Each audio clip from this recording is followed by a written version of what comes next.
Você se acha alienado? Você de cara vai dizer que não, correto?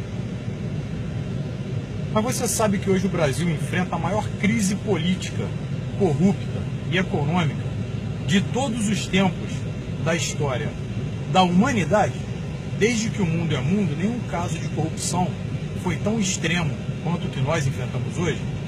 O que enfrentamos hoje torna 64 uma sujeira no pé. 64 nem se compara com o que enfrentamos hoje. Só que o que mais me deixa perplexo é que o brasileiro, aquele povo guerreiro, aquele povo servil, aquele povo fervoroso e guerreiro, que faz questão de dizer: eu sou guerreiro, eu sou guerreiro, eu sou um cara, eu sou brasileiro, ele permite que o governo bitole ele completamente em conluio com a grande mídia, e a grande mídia invade a sua casa no maior tempo de crise política corrupta do planeta, no maior tempo, que ele entre na sua casa com programas como Big Brother Brasil e notícias de futebol, com craquezinhos que são vendidos por míseros milhões de euros para qualquer clube europeu, e você dá atenção para isso.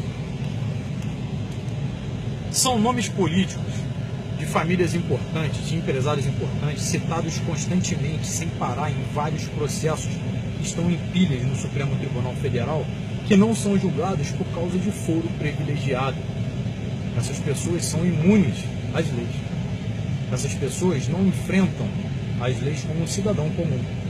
E você está se permitindo isso. Você permite, estou falando para você como policial e como cidadão, você permite que eles coloquem em você aquela pecinha que o cavalo usa, que se chama bitola. Você só olha para um ponto muito específico que eles querem e se esquece das outras nuances que estão acontecendo por trás da cortina dos espetáculos que vem constantemente assolar o Brasil. Pergunto para você: você é alienado? Olha para frente do espelho e se pergunta: eu estou alienado? Roubaram de você e de mim bilhões de reais durante décadas, trilhões, e você está preocupado em votar em quem vai sair da casa do Big Brother.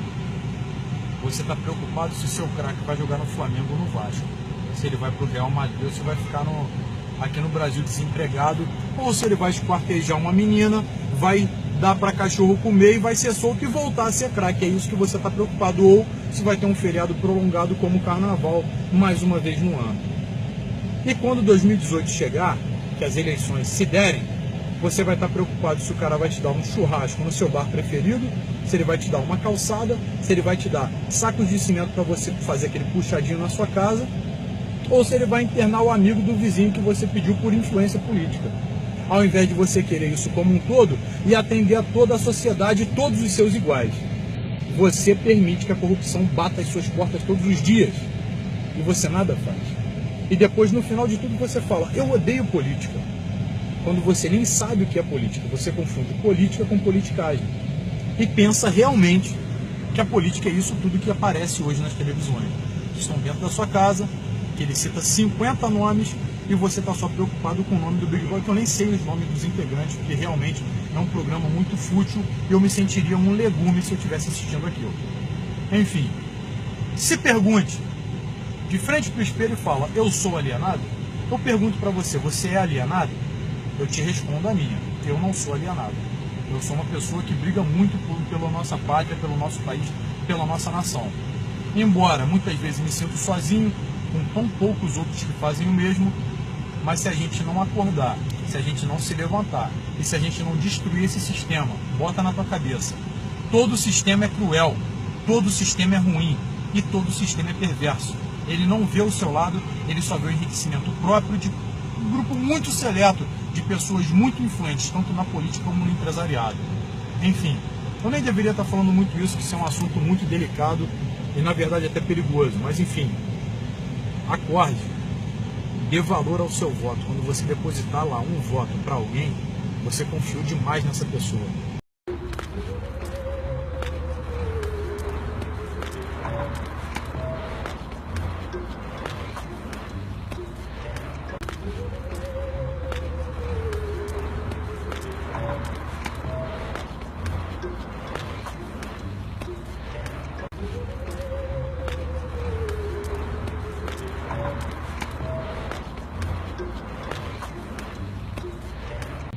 Hoje, na verdade, para fechar isso, se a gente fosse acabar de fato, de vez, só tem uma alternativa.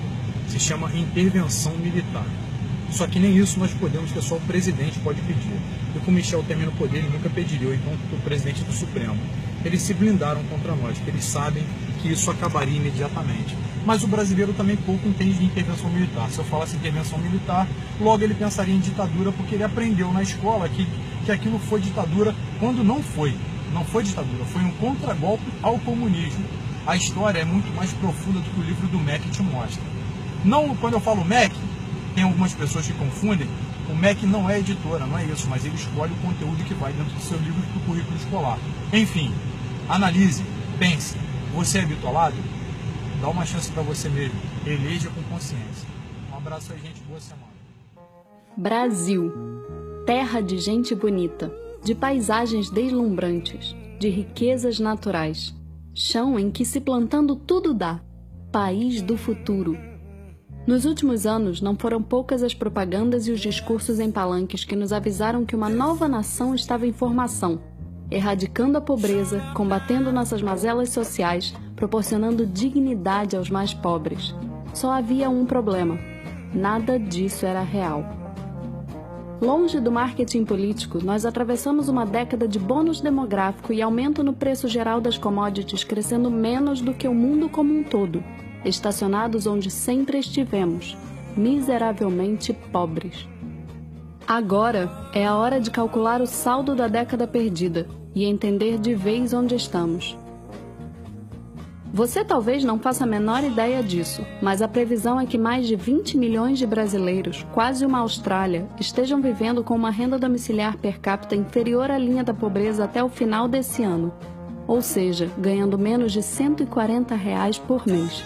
E mais de 9 milhões, mais que uma Suíça, terminarão 2017 abaixo da linha da extrema pobreza, com uma renda mensal inferior a R$ 70.